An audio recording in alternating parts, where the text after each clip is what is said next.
Dina Georgopoulos. I'm a GP working at the Inner West Area Mental Health Service, and I'd like to welcome you all this morning to a session that we thought is timely and very relevant to what we are seeing in our community across Melbourne and the state at the moment, with young people presenting to their GPs and other centres with mental health issues and distress. We have got together with a couple of people from Headspace, which is a well-known resource to us all in the community, specifically set up for young people. And joining us today, we have a GP from Headspace, Dr. Sonia Morrissey. Sonia, if you'd like to just pop your hand up so people know who you are. We also have what the job title is Senior Access Clinician, also from a Headspace Centre, Anna Duncombe. Thank you, Anna. Welcome, and thank you for joining us. Claudio Villela, a GP, the National Advisor for Headspace for GPs. And finally, a colleague of mine, Arthur Kokinius, a psychiatrist on the community team at the Inner West Area Mental Health Service, where we both work. The idea for this workshop came about at some sessions that Arthur and I facilitate with a group of GPs who meet regularly and look at providing peer support and upskilling on mental health presentations in the community.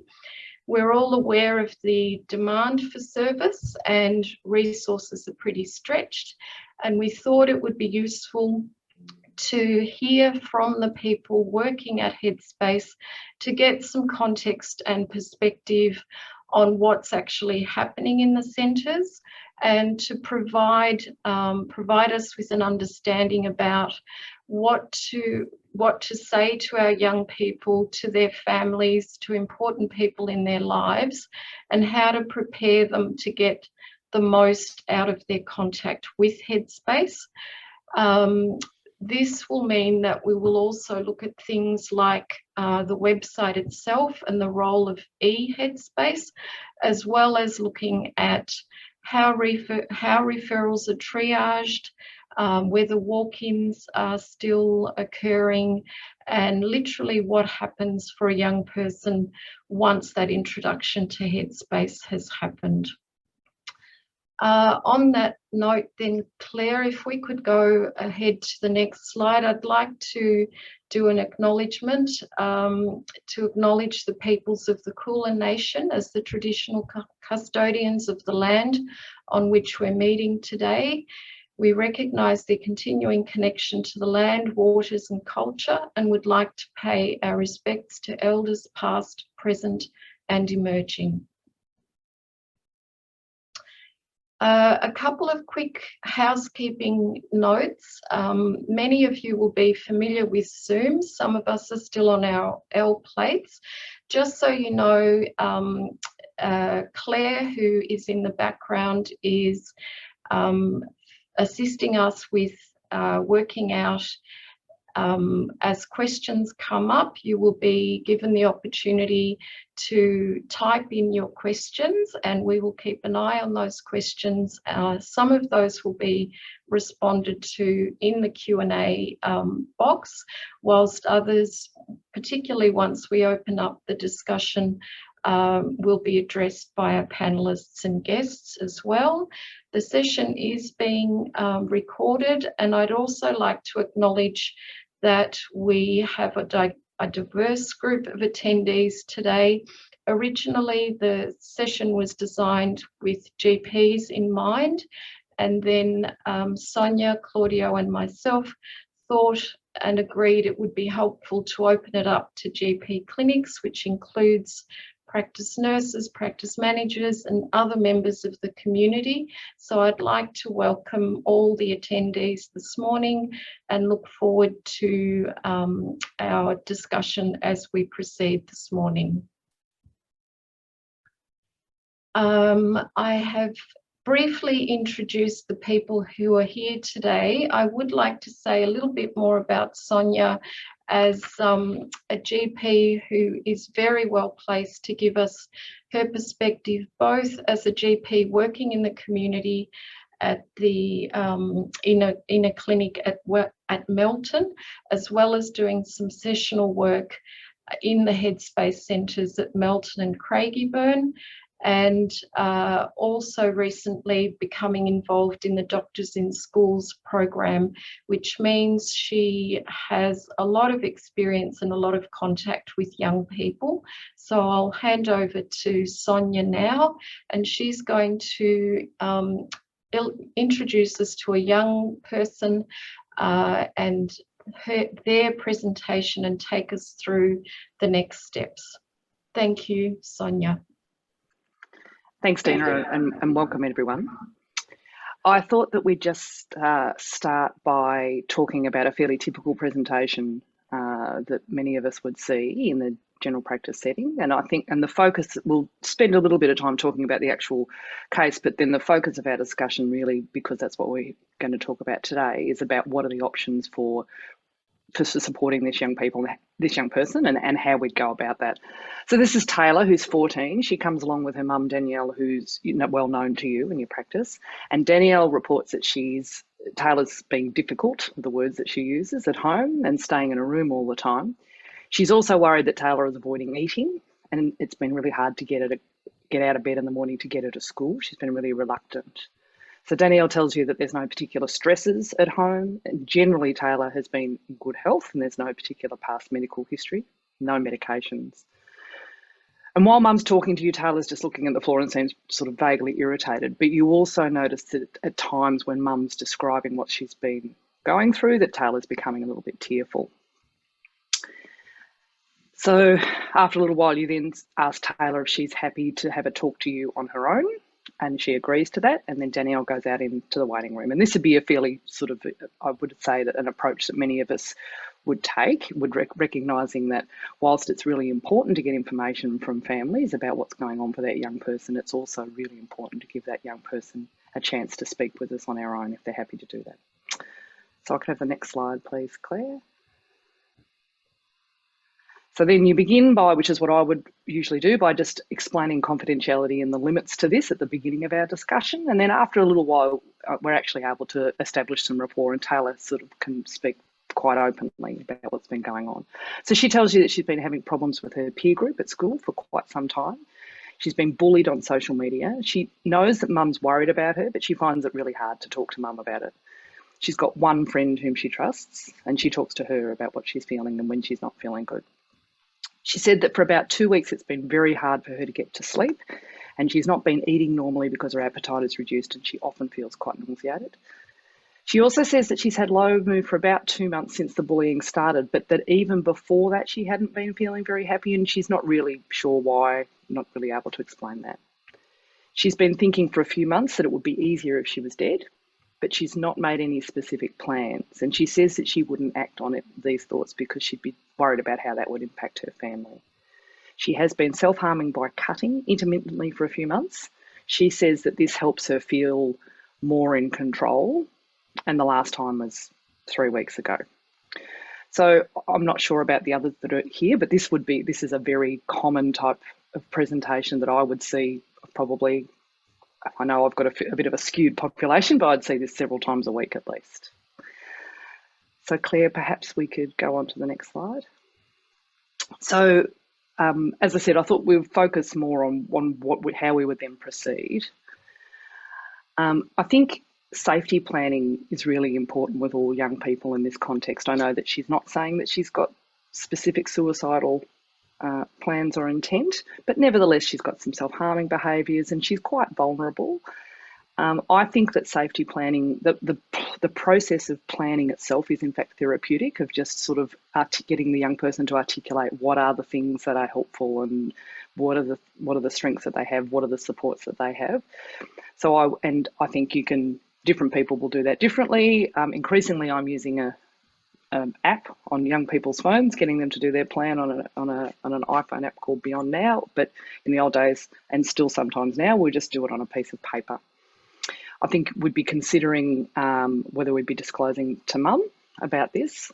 I think it's really important to plan a review fairly soon, because we recognise that it's hard to do everything in one consultation. Often by the time you actually get to the kind of crux of what's going on, you've already spent 15 minutes with this young person who's booked a single appointment. So I would usually sort of say, I think it'd be really good for us to catch up again sometime soon, hopefully within the next week, to check in and to continue the plan for what's going to happen next. Because it's also sometimes a bit overwhelming for the young person to hit them with lots of information in that one session. So I think if you've established that there is not an immediate risk to her safety, and that it's okay to have a review in a few days, that's how I would usually approach it. And then we'd be talking about what are the supports that we can engage to help, that Taylor might be happy to link in with.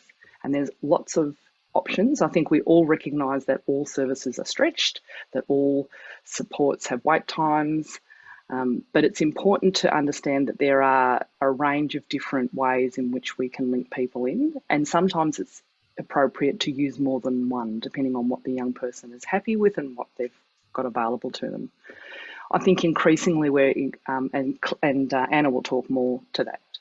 I think increasingly we're linking young people with online supports, and we'll talk a little bit, we can talk a bit more in a bit more detail about eHeadspace as we go through. But that's something that I refer young people to eSpace, or give them the information about how to access that with almost all the consultations that I would see. There are very often options for support at school, and it's sometimes helpful to explore those if the young person is happy to have school aware of what's going on, because that's where they're spending, whether either virtually or physically, that's where they're spending the majority of their time. And often student wellbeing services are quite well placed to be able to support young people through mental health problems. Of course, there's the option for referring to private psychology with a mental health plan, and we'd all be familiar with that process. Most of the services that I'm trying to refer to locally at the moment do have significant wait times.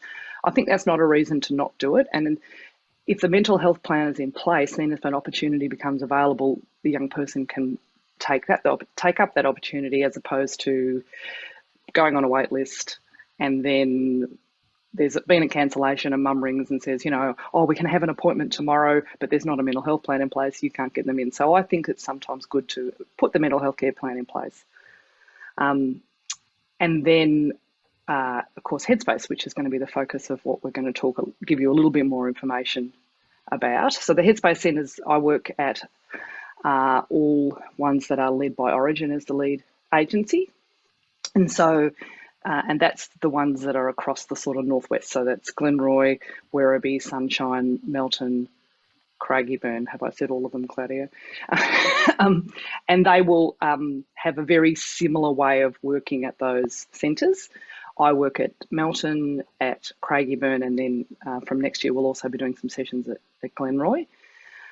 But the GP is only and some centres don't have a GP, which is important to understand. And there's lots and lots of other stuff that happens at Headspace, which is why it's really great that we've got Anna with us today to explain that. Because certainly before I started working at Headspace, I've been a GP working with young people in the community for about 15 years, and I had no idea what went on at Headspace until I got there, in terms of what other sorts of supports can be offered beyond that 10 sessions that we're all kind of familiar with that model. Claire, if we could just perhaps have... So I just wanted to... This is just a couple of logistics things. It's a thing that we often come up against when we're dealing with referral through to Headspace. There's actually a PDF that's available online that we can refer you to, that's got a really detailed step-by-step sort of process about referring to Headspace with a mental health plan. But just the really important things, that there has to be and this, you all may be well aware of this, so I apologise if this is not new information, but it is important because it is an issue that our Headspace admin staff spend a lot of time following up with GP practices to make sure that we do have all the information. So it's important that there's a covering referral letter as well as the mental health plan saying, "Dear Headspace clinician, thank you for seeing so-and-so and providing 6 sessions of psychological therapies." It's important that we do have and as well as if the young person is consenting, actually also having a copy of the mental health care plan. It's really important that we've got correct contact details for the young person and depending on their age and with the young person's consent, a parent or a guardian. And the other thing which seems kind of self-evident, but you'd be surprised at how many times this is a problem, is that the correct number needs to have been billed to Medicare. So we'll sometimes have people who have sent through with a referral to Headspace, and they either haven't billed a mental health item number, or they've billed a mental health care plan and the young person wasn't actually eligible for it and it's been rejected. So it's worth making sure that the correct billing has been done. I can see a question that I'll just sort of just only because it's probably easy to answer about a K10. Yeah. The requirements under Medicare is that there needs to be some kind of outcome measure, if it's appropriate to do so. So, for example, sometimes in a situation which doesn't, it's not relevant to Headspace because we see people from 12 and up, but if you're doing a mental health care plan for a very young child, for example, it might be having that for accessing services for ASD, then often a K10 is not appropriate. And it doesn't have to be a K10, it can be whichever outcome measure you particularly like to use. I think a lot of us use K10 because it's quick and because I think sometimes as a one-off measurement, they're often a little bit limited in their value anyway. And so that when we're doing it for a mental health care plan, often we're doing it having not met that young person before, we're not going to see them again. It's a means to an end. So you don't necessarily have to enclose all of the results to the K10. The actual, but the number should be listed, entered onto the plan. So I thought that so once the contact gets made to Headspace, then someone at Sunshine, it would be Anna or one of Anna's colleagues, and so I might hand over to Anna to talk to that in a little bit more detail. And to perhaps also explain just briefly, Anna, what we mean by access clinician, because that was a term I'd never heard about before I worked there. Yeah, it is a bit confusing. It's not necessarily a term understood in the rest of the community, but it's basically our intake team. So the access team, which I'm the senior of, is a group of salaried staff members who are kind of the first point of call for young people or referrers often. And we're made up of kind of a variety of mental health clinicians, so OTs, social workers and psychologists usually. And when someone's referred to us, when we receive a mental health care plan like the one Taylor might have gotten, we would usually, the first point of call would be to contact a parent or the young person, depending on the age. And kind of, who seems like the best point of call. And we'd have a brief intake call with them, gathering, a bit more information and a bit more kind of context around why they're presenting, what they're kind of looking for Headspace. And that helps us determine, I guess, the next step from there. At times we might have referrals for young people for services that we aren't able to provide, and so that's kind of getting a bit of that information then and there helps us determine, I guess, the next steps. But if they are appropriate for us at Headspace, we would then bring them in for usually a kind of a meet and greet appointment is what we call it. It's about 40 minutes to an hour, depending on the young person. So for Taylor, it would probably be her and mum or dad kind of coming into a session. We would with someone in my team, and usually starting the session off with Taylor and mum together, kind of introducing the service, and then usually speaking to Taylor separately. And that focus of that session is really to get a bit more information, and I think depending on the context of the young person, this might be more of an assessment session where we're really gathering a lot more information in order to kind of determine next steps, or it might be more of an engagement session, so kind of focusing more on you know, what the young person's goals might be, why they want to come to Headspace, what it is that they're looking for, to kind of really build some rapport and some engagement within the service. And also the focus of that session is often really working out what the next step might be, and to kind of go through what the support options we have here at Headspace, what's suitable for the young person, and kind of to help them determine, I guess, the kind of the care pathway for them. So a lot of the people who, yes. Keep going. Oh, sorry, Anna. Sorry to interrupt you. Just when you finish your sentence, I had a couple of points that I was hoping we could clarify, if that's okay. Yeah, for sure. Well, the next bit I was going to kind of go through is maybe what some of the care pathways are. So this feels like a good point to stop at. Terrific. Yeah. Thank you. Thanks, Anna. One of the things that came up for us in discussion, and I wonder what the experience is like for the group, is the number of times that young people present alone or come with a friend, and they're quite insistent that they don't want family or parental involvement in the referral. And I'm wondering about how that can be, how that is received at Headspace, given that a referral letter and a mental health treatment plan is provided by the GP. What can we explain to the young people will happen in terms of confidentiality and when that might be breached, or how to sort of handle a situation like that, where it might be a 16-year-old and they have capacity to make that decision for themselves, that they don't want family involvement, that initial engagement, some thoughts about how you would handle that? For sure. So I think age is obviously a big factor there. So I think, you know, under 15, 16, that might be quite a different discussion, where it might be that, you know, and for us, if we receive a referral or and often those referrals tend to come for us more from schools, where someone might be under kind of under 15 and not wanting parental engagement. But if they are kind of more over 15, 16 and they aren't wanting that parental engagement, I guess we would kind of come from that line of family is a thing that we think is really helpful to have involved within someone's care. We know the importance of it. We know that they're the people who are surrounding that young person a lot more than, you know, we will ever have contact with them, and that they can be, you know, really, really helpful, and it's something that we would talk to the young people about, that importance of their involvement, but also that it is their choice, and that as someone who's able to kind of consent to their own care, that and there might be some really, really important reasons why they don't want family involvement. Yeah.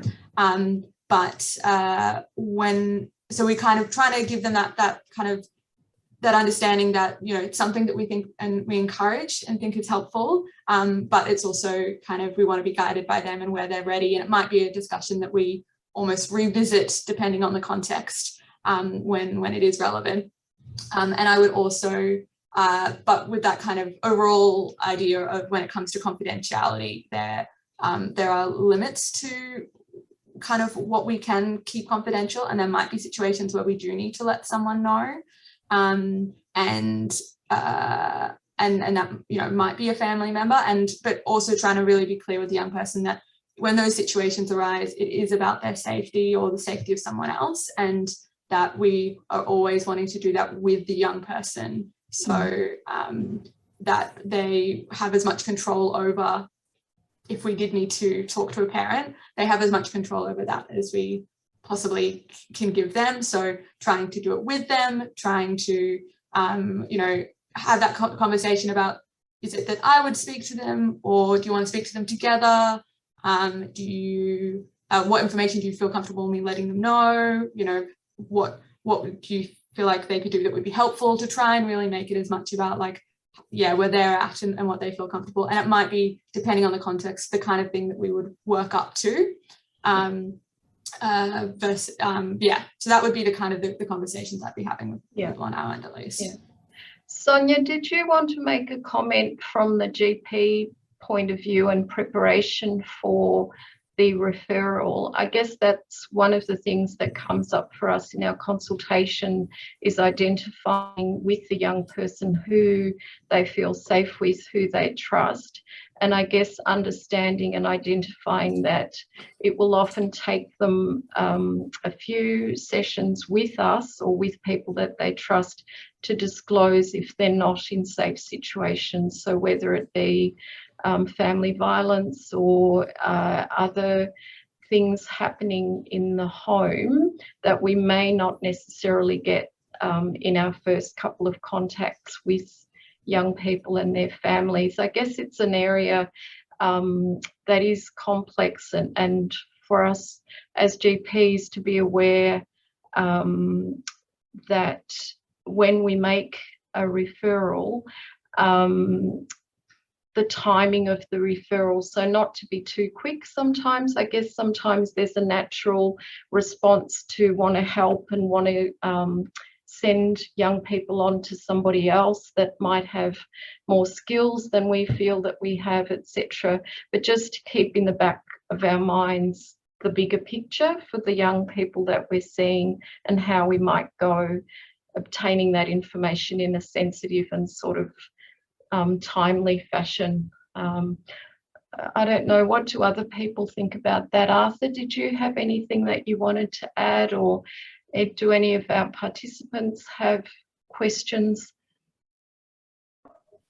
Can I just make a comment about the Anna? That's a great overview of the thinking of confidentiality. I just wanted to add, you know, sometimes people think of confidentiality as this, or consent as this static thing, and of course, like most things, it's dynamic. Yes. And what we feedback that we get from family members is it can be really disengaging for family when they're not able to be involved at all.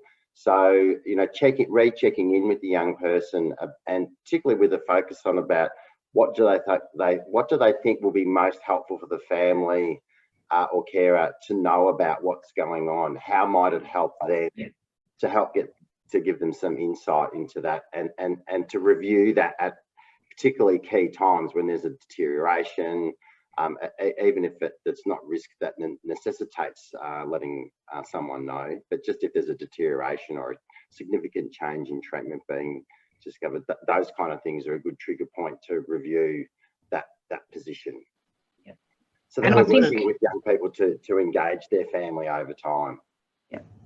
And I think that, and Anna will get onto this when she goes into a bit more detail about the sort of care pathways within Headspace, but a key part of what we can offer at Headspace is actually supporting families, and who are often wanting to understand how they can best help the young person. And so, but I agree with you, Dina, that sometimes it doesn't happen because it's like, you know, lots of things. This is I think the thing that works best is a shared decision-making kind of approach. And so it's not that the young person is coming in and telling me this and then I'm saying, okay, here, off you go. It's about, I think that it might be helpful for you to get some support. These are some options. What do you think about that? And you're right, sometimes it takes a couple of consults to get that process happening. Yep. Yeah, I was also going to make a point. They're all excellent points that you've made. And I think the issue that John Hodgson has made in the chat about the GP outside of Headspace that's still involved and may well still be involved with family and may still be involved with the young person as well, and their potential role in this whole system as well, and how much they will know about it, and whether that compromises their position or makes it easier. I mean, it's all, you know, can be incredibly complex, and again, it often evolves and can be quite fluid. But I think, you know, that particular GP is also part of this wider system as well.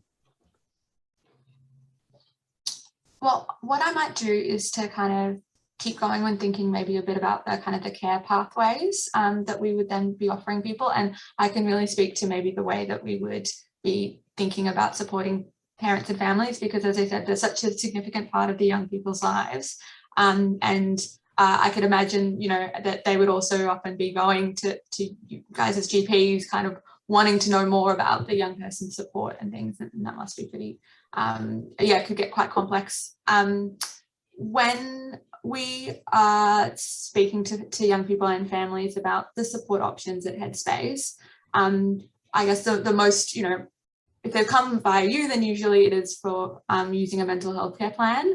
And that's kind of the most common thing that people kind of associate with Headspace is that kind of going to see a mental health clinician using a mental health care plan.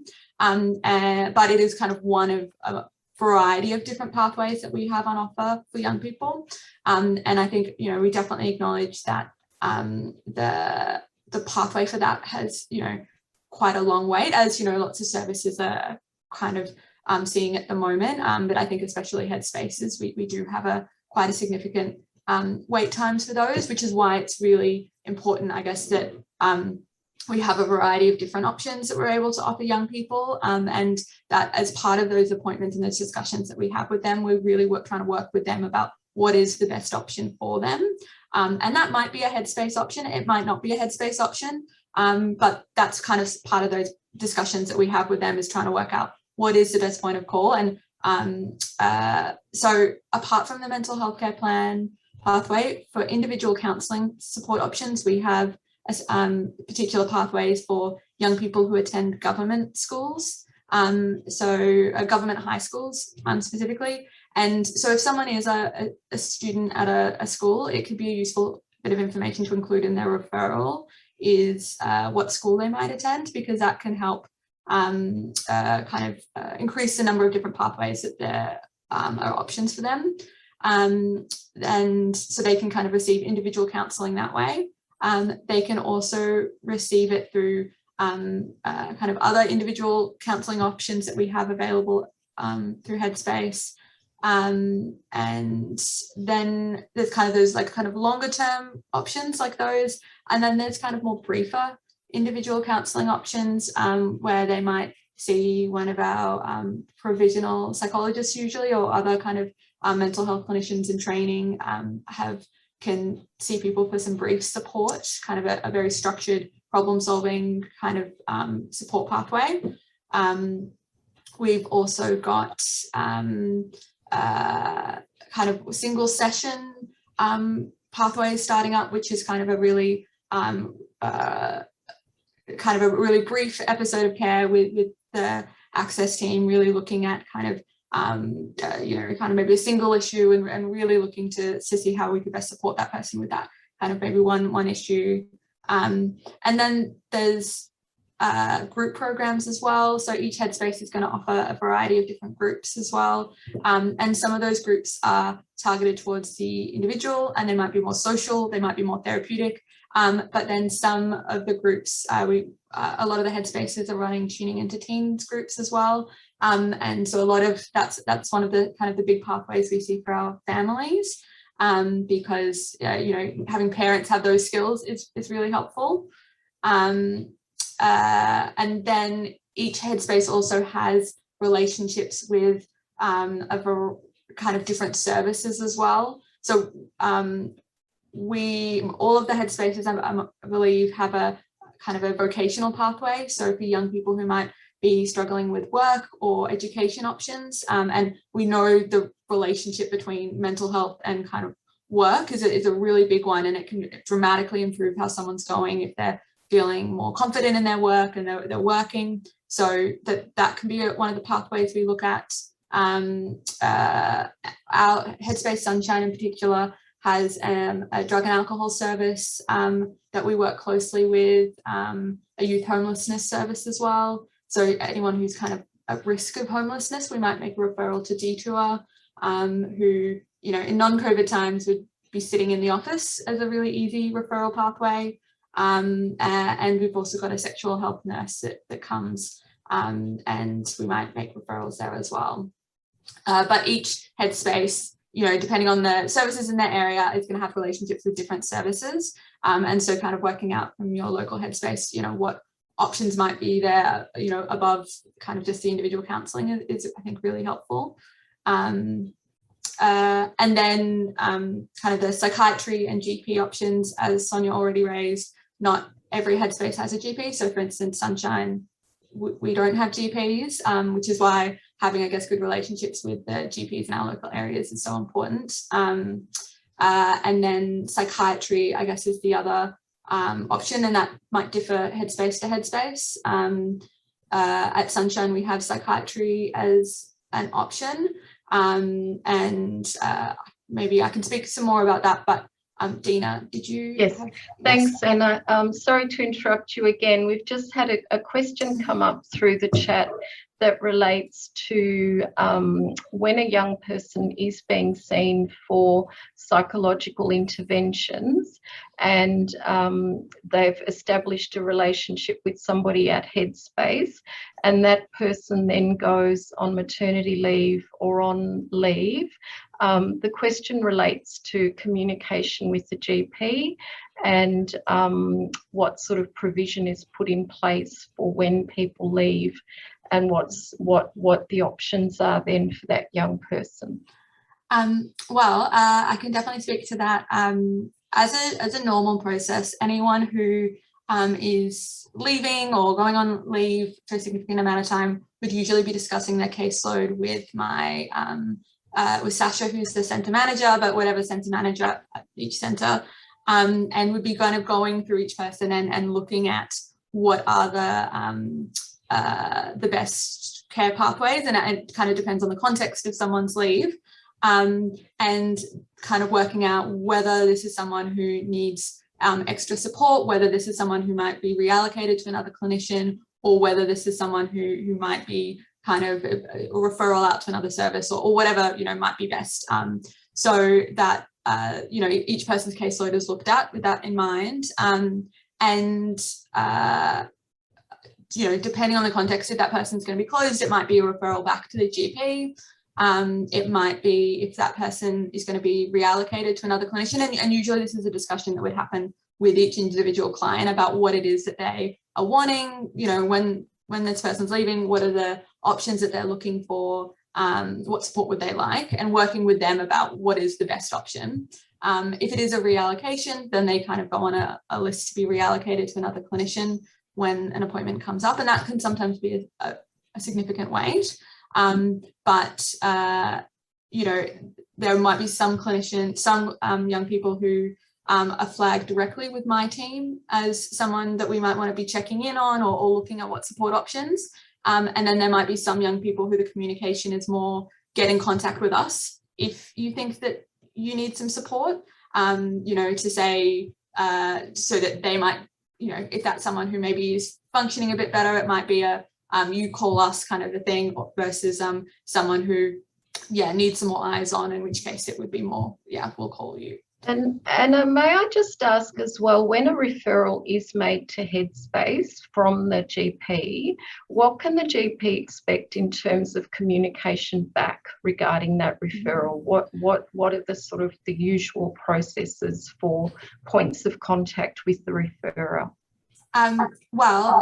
If they're, I guess the majority of the time when someone is seeing a clinician of some sort, and that might be a you know, someone through their mental health care plan, or it might have been determined that this person is better suited to another kind of care pathway. So for instance, if they were at a government school and we were deciding to see them in that program, then kind of, but whatever point at which they're seeing a clinician, they should be, the GP should be receiving a letter that says this person's been seen under this pathway, and, you know, kind of, you know, having that communication back like anyone, you know, like you normally would after a mental health care plan after that first session.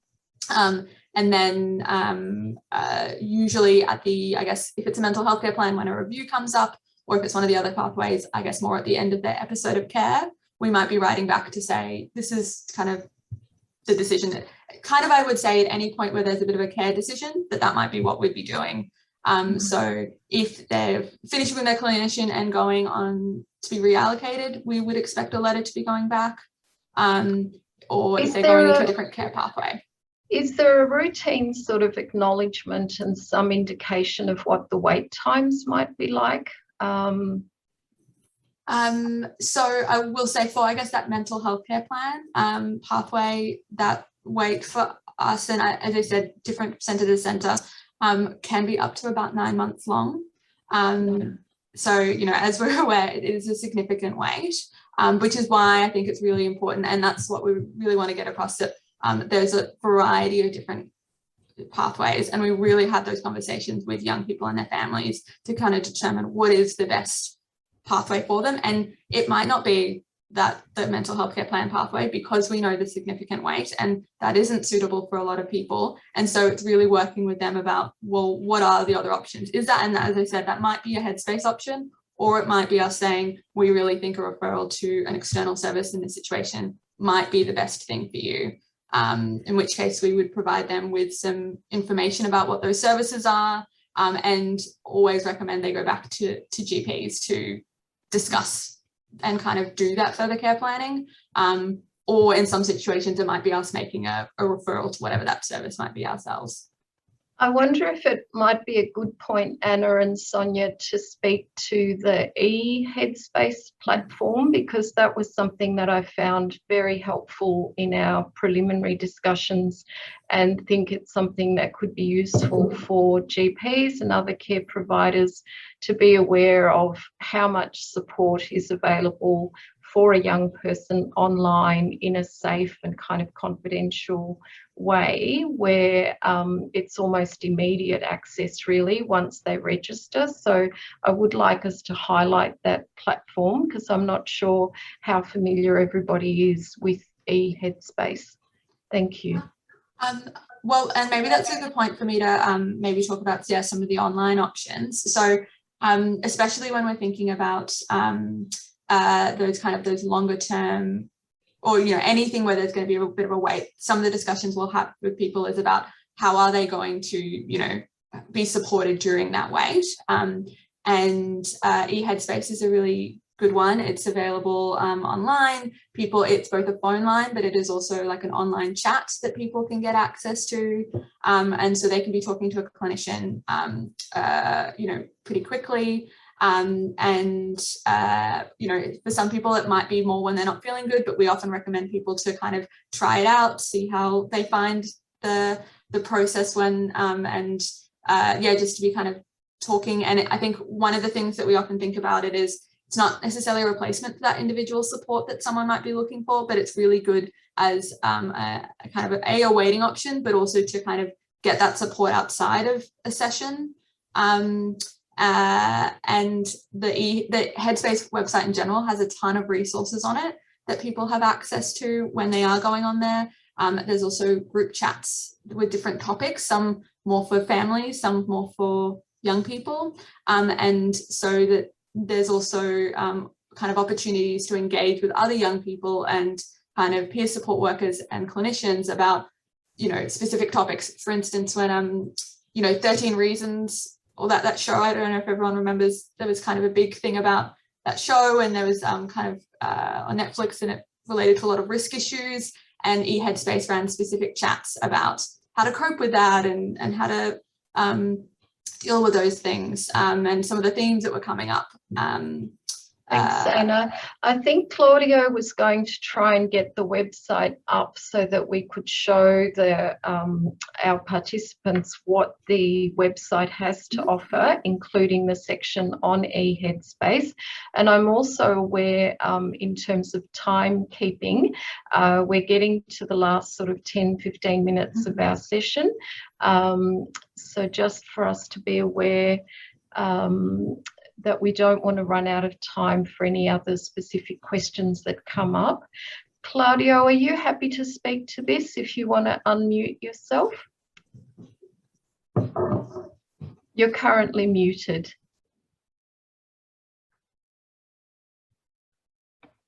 Oh, sorry. Yeah, thank you. Classic. Can you see, I've shared the screen, can you see it? Yes, thank you. Okay. I just want to quickly, thanks for the opportunity.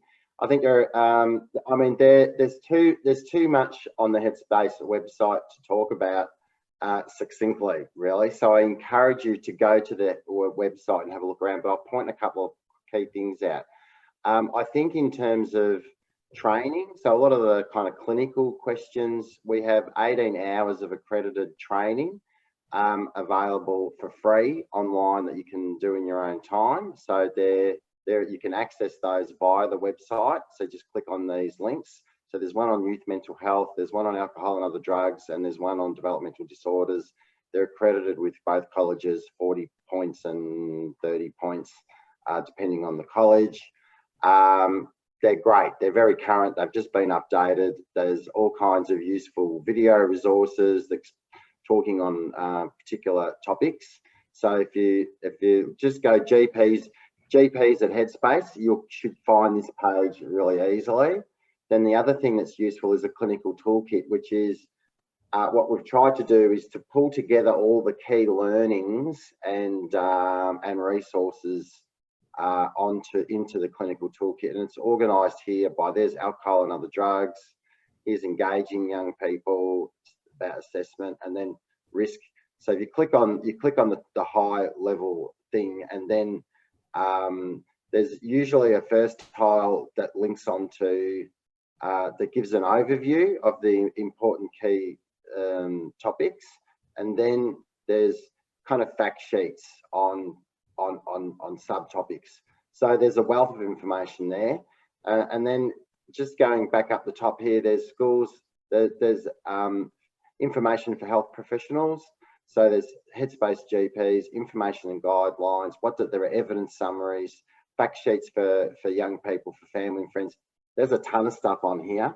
And the way I do it is sit with a young person and show them how to access the website and say, look, let's go and have a look at what's here that might be helpful.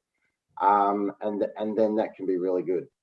And of course, I can't help but to draw you to this one, which is that Headspace is always looking for GPs. So if you're interested, you can click on that button and register. And that's probably enough of that.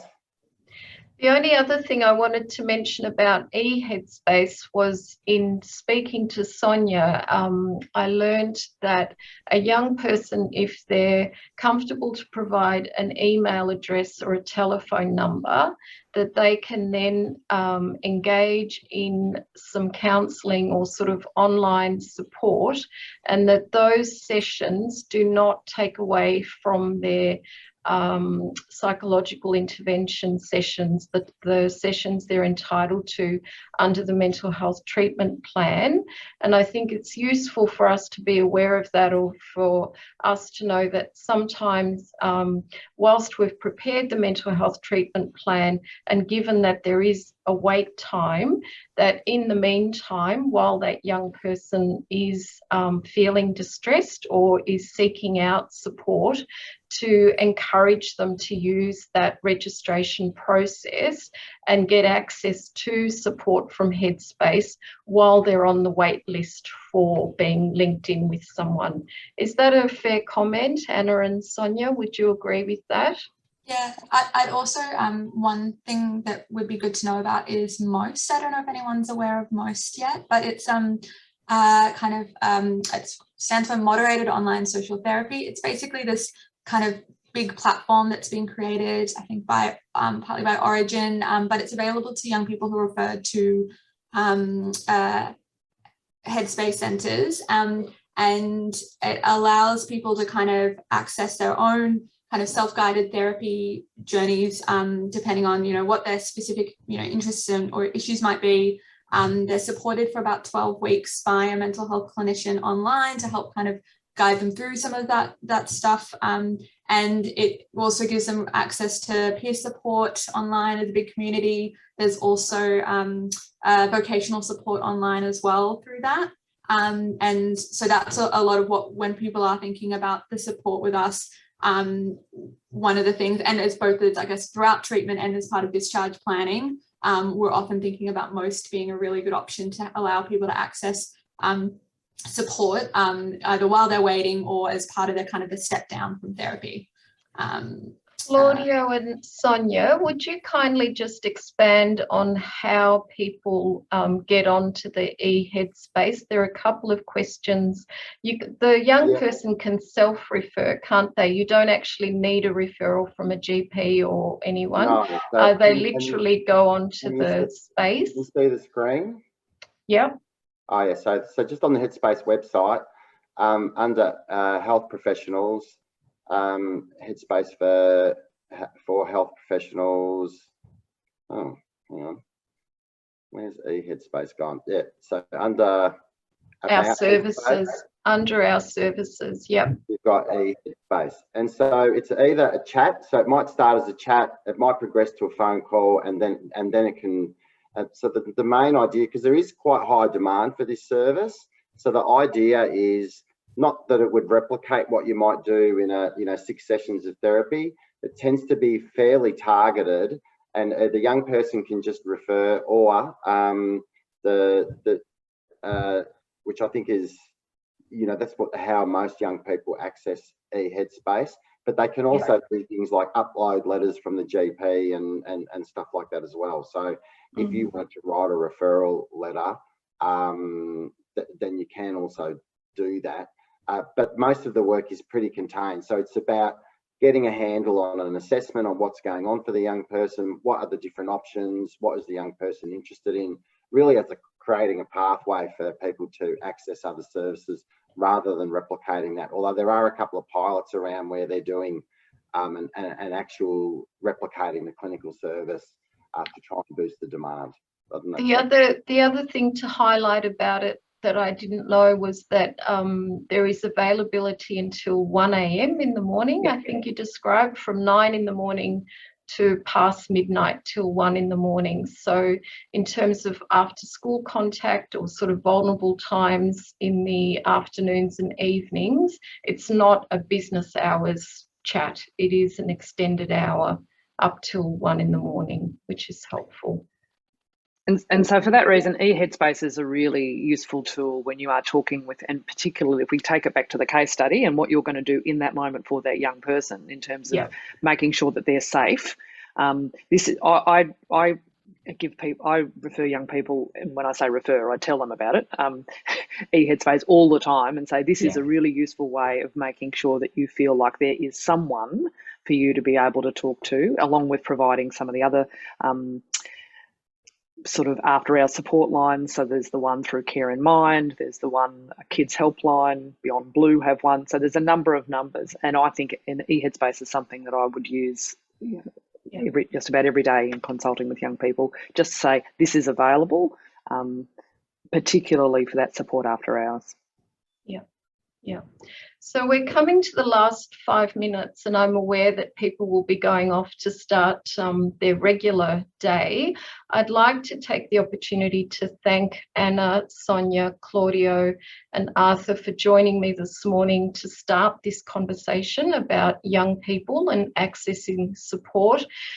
From my perspective, the key messages I think for us to be aware of is that in order to help our young people, the more we can familiarise ourselves and go to the trouble of going onto the websites and also looking at other resources such as the health pathways, which we didn't get to speak about today, but there is a lot of good work and a lot of effort that's gone into providing information in an accessible way with lots of telephone numbers that it is helpful for us to write down and give to our young people, and to have like a little tip sheet for ourselves in the work that we do, so that we've got prompts where we can be reminded about eHeadspace or the helpline numbers. Our young people are resilient, they're resourceful, they're good at finding information, but they also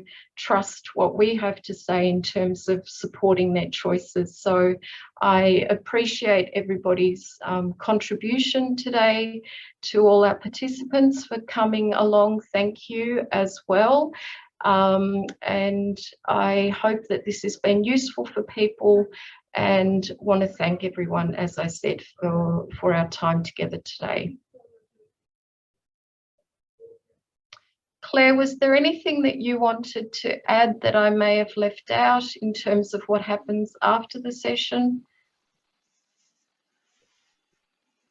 Oh, you've popped something in the chat about a SurveyMonkey to provide some feedback and an evaluation. Your feedback and comments will be taken on board, everybody, and we look forward to hopefully having another session like today in the next 12 months. I think it's been very useful. And just very finally, very briefly, I promise, I'd just like to encourage GPs that if you are wondering if this is okay for a headspace referral, pick up the phone and ring Anna or someone like Anna. They're very happy to have conversations around what the options might be, and so that you've got then a really good sense of what's going to be happening in the timeframes. Excellent. We Thanks would love so to much. chat to people. It makes our job a lot easier as well. If the people aren't sure, if we get to have that conversation with them, rather than, you know, the young person going through a whole process that isn't necessary in the first place. So yeah, please do come. Yeah, give us a call. Terrific.